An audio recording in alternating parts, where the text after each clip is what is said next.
Hello. Hi. Hi. Hi. It's me, Matthew. Beef. Whatever you want to call me. Hi. And today I just, I wanted to break from tradition. There's my apple juice on the floor, gross, and a pillow for some reason, and my beautiful novel that I wrote back here. Yes, I am a writer. Sometimes people forget that, and by some people I mean myself. But either way, today I want to talk about probably my most hated anime of all time. I normally do reactions. I can't really react to this because I binged the entire thing in 3 days, and I just want to say it. I do. I hate this fucking show. I do. I genuinely have nothing but discontent, fucking dismay, anger. Anger's probably the right word, but like I just get so upset with it. And let me preface, all right? The show is my teen romantic comedy Snafu. If you couldn't tell by the thumbnail, if you couldn't tell by my genuine feeling about it, all right? And I'll tell you why I hate it. I am a Toradora stan. I'm a Toradora stan through and through. I own the fucking manga. I own the fucking show. I own the light novels. Well, I'm kind of in the process of getting them, but I own it, right? And here's the thing. I was looking for a show like that. And when I was pitched my teen romantic comedy Snafu, and it's like, I could just call it Snafu, but no, I respect the show enough to give it the full fucking name. Because here's the thing, me and this show are not friends, okay? We are not friends. We are at most acquaintanced. Now here's the thing, I want to preface a lot. If it's your favorite show, good. All right, I'm happy for you. I'm happy for you. It's not mine. It's actually the opposite of favorite. It is so rage-inducing in me, and I will tell you why. I'm going to react to probably the two speeches, and I'm going to give my thought process here. Now, I watched it dubbed. That could be an issue. Very much so, that could be an issue. The second issue, I'm prefacing because if I don't preface, all right, I don't want to get unnecessary hate when I don't deserve it. I'm going through the Socratic method of letting you know what my fucking terms are on the onset so that way you can understand it. Okay? We're full stop. We're here. Good. Now, you're asking me, Beef, why would this show get you so pressed? It is a fucking cartoon. I'll tell you why. I was told this was a much more subtle, mature version of Toradora, and I was like, great, I love that show. But it's fucking insane because Toradora has so much more subtlety than this, and I can't explain it unless you watch the show. So, preface: watch my teen romantic comedy Snafu. Watch all 3 seasons. Okay, this speech is from episode 2. I know that. I just want to say that. But like, what made me so angry watching this show is I would watch it, and then I'd be given one of the most beautifully harrowing, fucking amazing monologues that has ever graced media. And then I'd go back and I'd go, this wasn't earned. This was not earned at all. This was not created. This was things happen and monologue was really good. And like the I Hate Nice Girls one is definitely one of the most beautiful written runs. Even the start one, probably, like the first one, even though it gives massive incel vibes, but like that's not really the issue with it. The issue, like, with subtlety, first off, let's just get through the reaction before I go through it, because my rage will start boiling, and as it starts boiling, it'll be explosive, which I know is gonna be fun for everyone involved, mostly you guys, because if it's not fun for you, then it's really not fun for me. Wait a minute. It needs to be quieter because I can't have it pick up on my own mic. That would suck. Nice girls.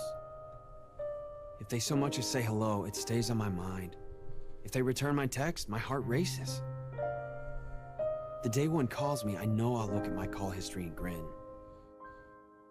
But I know in my heart, that's just them being nice. People who are nice to me are also nice to everyone else. I almost end up forgetting that. If the truth is cruel, then lies must be kind. That's why kindness is a lie. I gave up on always expecting it, always mistaking it, and even hoping for it.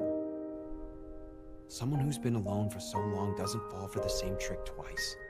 I'm a veteran. I'm the best there is when it comes to losing. And that's why I'll always hate nice girls. Okay, so we watched it together.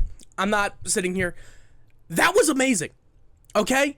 Okay? This fucking line here, fucking, if the truth is cool, then lies must be kind. That's why kindness is always a lie, is by far some of the best fucking characterization you could do to somebody, right? It's amazing, right? It's like, oh, episode 2, now we get why he's like this. But we don't actually see the person change, which is what makes me angry. Okay? What really, like this one doesn't make me as angry as the second one. The second one fucking enrages me, and it's like, here's the thing.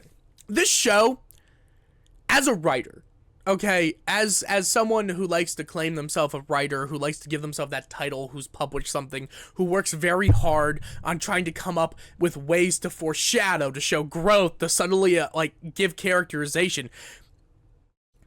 Season 2 of this show quite literally is the most enraging fucking thing I've ever seen in my entire goddamn life. When they are on that field trip together, and by the way, so for those of you who don't know, Hachiman, the main character, he's in some type of fucking competition with the main girl about who can help people more, and for some reason, by the way, the show never actually fully explains what the competition is, which is why I think the light novels, I think when people talk about it, they're probably talking about the light novels, but I just fucking can't, though. All right, don't sit there and tell me something is good as something else, and then it's like, then not give me the caveat of what medium it's supposed to be in, because if you don't give me the medium, then that's fucking enraging. But either way, so to go through it, he constantly self-deprecates and makes himself the villain and makes himself the bad guy to help other people. And, it's self-destructive in nature, and that in and of itself is something that we can get behind. It's like, oh, that's a character that needs to grow, who means well, who is genuinely empathetic, and doesn't mind making himself the villain. Literally, it is a very similar characterization of Lelouch v. Britannia, who is one of the greatest characters ever written, even though I don't fucking understand him at all. I don't understand the masking. I don't understand the demon. I don't get Lelouch, but I understand what they're going for. And I can respect that same way I can respect what they're going for here. What I can't respect during some confession, this girl can't go out, but then some guy wants to go out with her, and then Hachiman steals his rejection by walking up, asking her out, and he's like, that helps the situation. And then the two main love interests walk up to him, and they're like, you know, I really hate when you do that. When the fuck? When? Somebody in the comments, tell me when. Show me when. Show me in what fucking episode before this they have ever shown an ounce of, I don't like when you do that, because no one ever gives a shit. No one has ever given a fucking shit in this fucking show up until this point. And I'm supposed to sit here as an audience member and go, no, this is fine. This is art. This is subtle. This is subtlety. But no, this is much more subtle than fucking Toradora, where, by the way, people like to think Toradora is melodramatic. I've been wanting to make a video on Toradora for such a long fucking time, and I have so much to say about that show. I've dreamed about that show. I've dreamed that I'm the person who has made a 5-hour, 32-minute, and 42-second video about it. Yes, I knew it, and I knew every topic that I was going into, but the problem is that I am not smart enough to write. I am smart enough to rant and come up with points and get those points across. I shouldn't say I'm not smart enough to write. I am not smart enough to write in an informative way to properly highlight the points given and taken, because I want, when I'm doing something informative, I want to be correct. It's not that I want to present, I want to be correct. And when you want to be correct, it doesn't actually make you good at writing something like an essay. It makes you something that's wrong in a way, because you're not trying to be correct, you're trying to present your opinion as something that's factual. It's a different style, okay? And that's just a tangent on the side, but people always talk about the Ryuji is mine. It's just it's cringe. It's not cringe though, okay? And I'll tell you exactly why it's not cringe in comparison. So in this show, he constantly goes around making himself the villain, making himself something, and these two girls that start caring for him, that grow a bond for him, significantly more and more upset about it, right? Okay, that's fine. That's fine. I want a second one, by the way. I want the... I know I should cut this out, because why would you guys want to see my YouTube recommended, but whatever. Because this will go into, like, the second speech anyway. But, like, where you get into this massive problem is... Come on, bro. I'm so... Well, I should have done this. I should have done this something. There are things that you have... Okay, yeah, there we go. So, like, here's the thing. Before Taiga screams out, I want something genuine, you get 2 episodes. This is in the show. In the manga, it's much more clear. In the manga, by the way, they're, like, before the end of Volume 1, they are clearly in love with each other, but, like, no one wants to say it. And, like, I can show you the moment Taiga Ayasaka fell for Ryuji. I can show you the fucking moment it happened. I can show you the moment, and it's in episode 2. The rest of the show is everyone else playing catch up, because I knew it from that It's one of the from a media standpoint, from a fucking television standpoint, it is by far some of the best visual storytelling I've ever seen in my entire fucking life, and I will not compromise on that. But that being said, so, like, she kind of sits there and she gets all upsetty spaghetti. She gets all whatever. She's trying to win this race for Ryuji, right? And Ryuji's like, it's fine, like, it's no big deal, it's whatever. I'm sorry, the actual wording is, I'll still make you lunches, I'll still, like, do the things that you do so you don't be alone, but, like, which is her biggest, like, fear, is that, at first she didn't mind being alone, which is why she craves it and constantly pushes other people away so that way she can be alone, because she thinks she's okay with that. But then any single time that's being argued and she's almost about to get it back, she fights like fucking hell to not be alone, which, if you pay a fucking attention, there's a lot of subtlety to it. But either way, she's like talking, and Ryuji's like, I guess I could just go with Ami, it's like no big deal, like, oh, like Kitamura, and, like, there's a certain point where she never mentions Kitamura. Like, she doesn't, like, she cares, obviously, she still likes him, but she doesn't care about Kitamura. She cares about Ryuji. She cares a lot about what Ryuji thinks.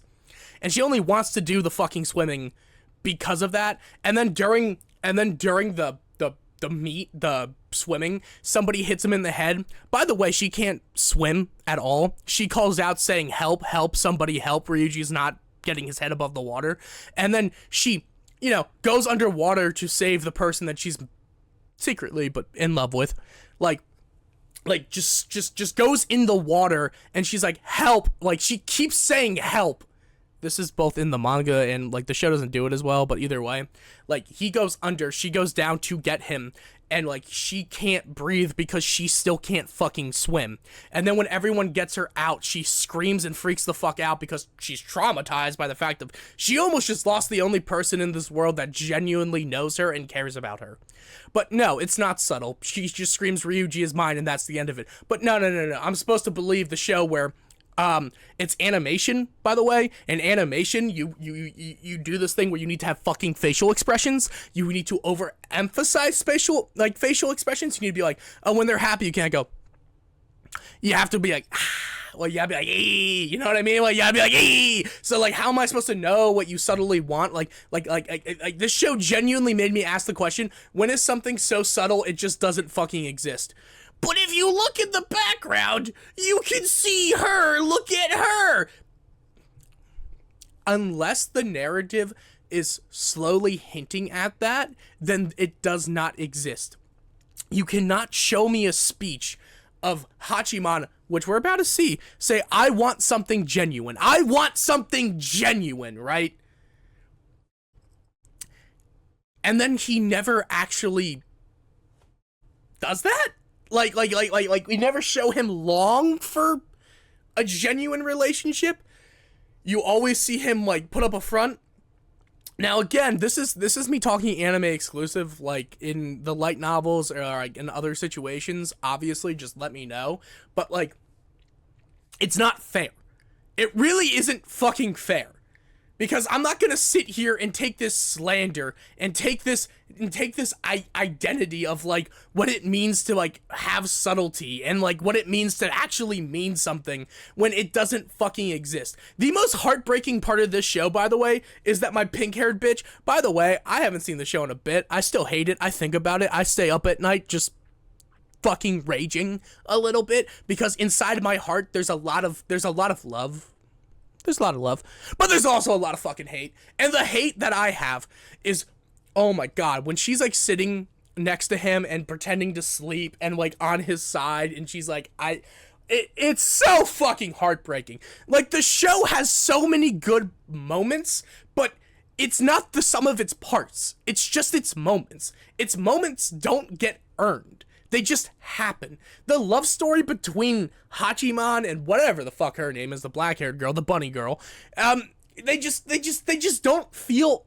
earned because it's like their relationship, all relationships almost feel superficial in this show, and it's like I know what they wanted with like the I feel genuine and like the problem is from like a writing standpoint and from an audience standpoint and from someone who's just able to comprehend like an idea of like what an artist is trying to probably go for and what they're doing. I get what they wanted, but I'm not gonna sit here and say they succeeded at doing that. And like that's what makes me angry. And it listen, in my next rant, I'm gonna be defending Rent a Girlfriend, and I that it's not what you think, but like either way, we're gonna get into this. There are things that you have to tell us, or we won't get it. True. Then, there are things that we won't get even if you do say it. Yep. Expecting people to understand without words is delusional. Mm-hmm. But I don't only want words. There was certainly something that I wanted all along. Not understanding each other, becoming good friends, being together, sharing together, or anything else like that. I don't need to be understood. I want to understand. To understand, to know. I want to know and have peace. I want to be at ease. Because the things that I don't know are freaking scary. Wanting to understand completely is a terribly self-righteous, tyrannical, arrogant desire. It's really disgraceful and nauseating. Holding that desire is so disgusting I can't stand it. But if we can both share that desire, if we can burden each other with that ugly self-satisfaction, and if we can allow that relationship to exist, I know that that relationship is completely impossible. I know that that type of thing is not within my reach. And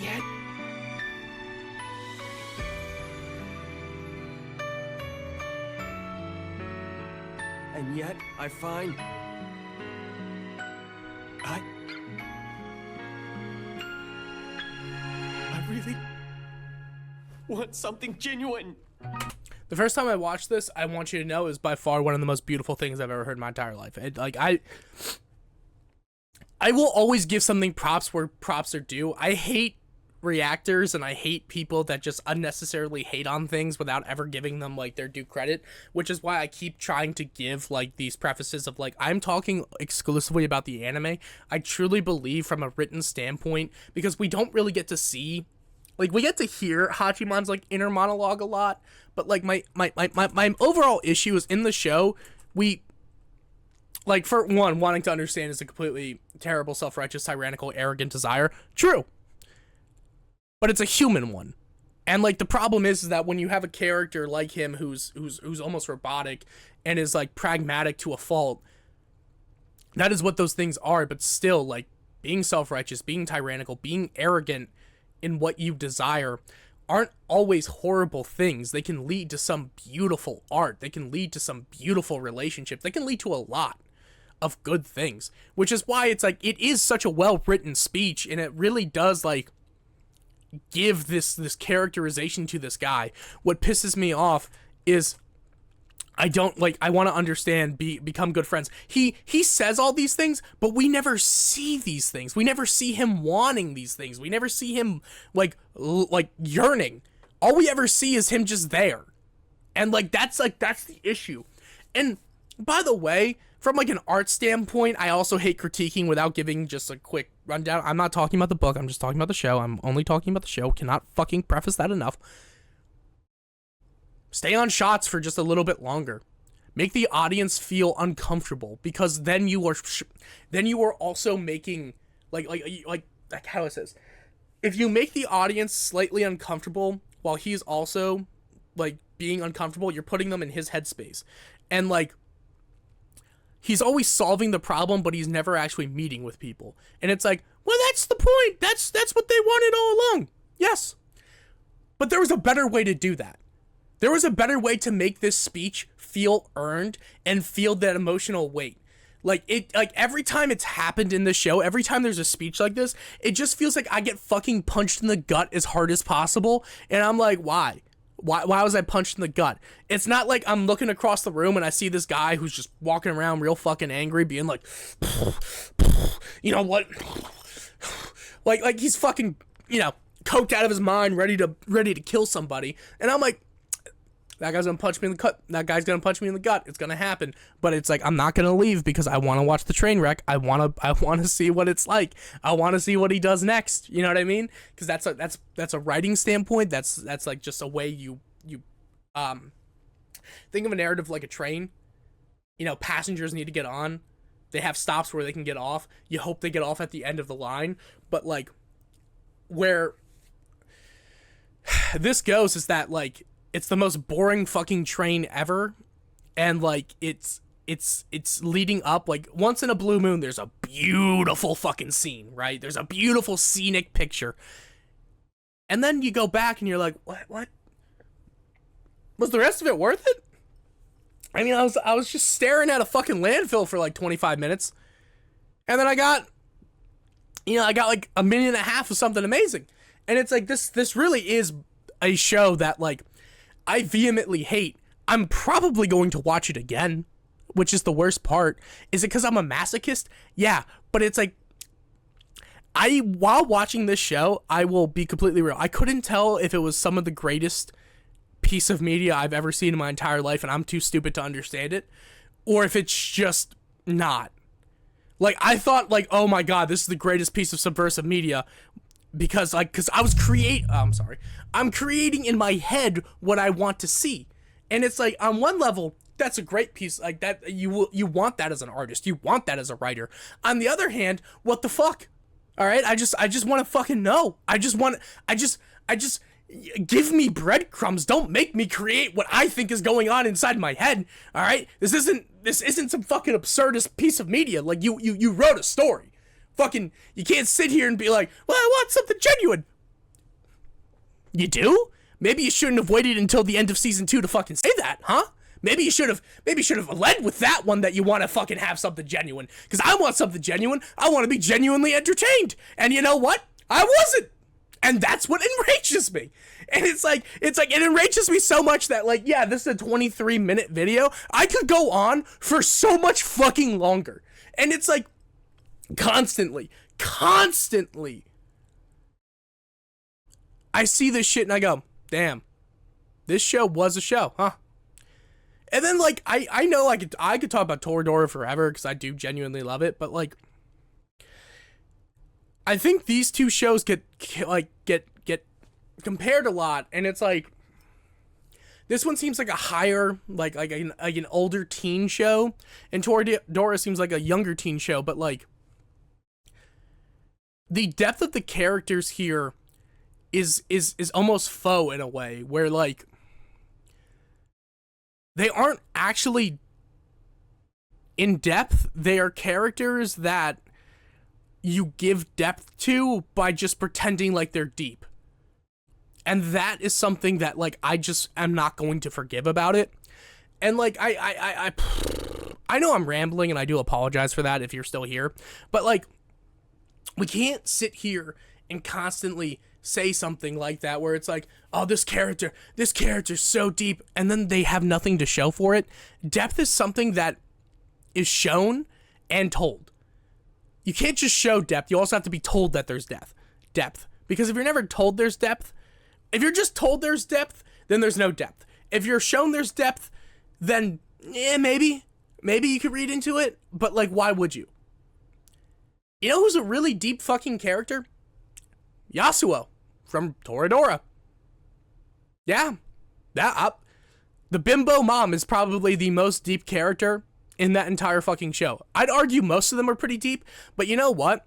You don't find out until episode 24, maybe 25, I think, where she goes, I had to run away from home. By the way, you find out in the light novel that she ran away from home in her first year of high school, because that's when she got pregnant with Ryuji, that every single person in her support system, her friends, her parents, said that because the husband wasn't going to be around, she should probably just get an abortion.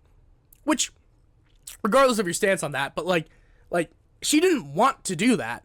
So the amount of inner strength for her to drop out of high school, have a baby by her fucking self, and then constantly be sexualized, hurt, all of these things, have to work for herself, have to raise a fucking child by yourself without the intervention of anyone else for 17 fucking years,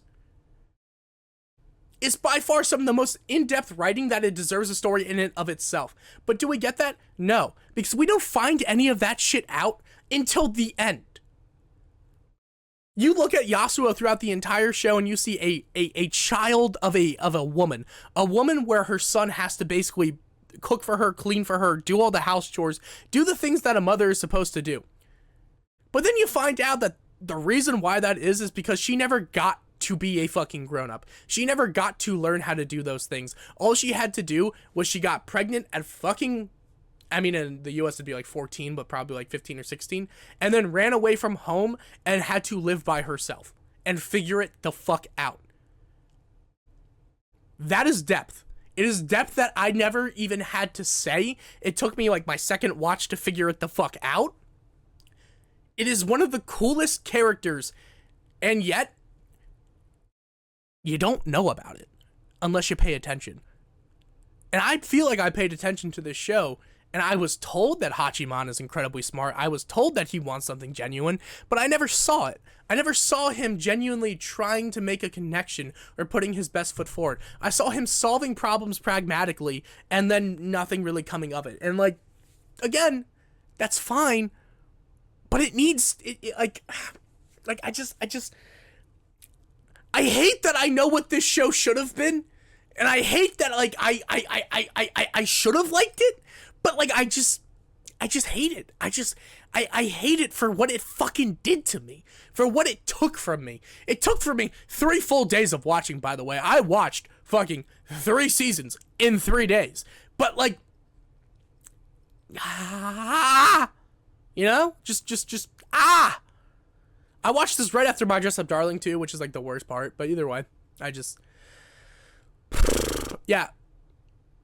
So I didn't really have an ending. This has just been a rant for 30 minutes, but like, I apologize for that. I'm thinking of just kind of ranting sometimes right now. And, if you don't mind, just like, comment, share, subscribe, you know, guys, like just do that old thing. But either way, my opinion is much like an asshole. It stinks, and it probably, yeah, you probably wouldn't want to look at it. But if you took the time, thanks. Bye-bye. Peace out. Didn't mean for this to be 30 minutes, but either way, here we are.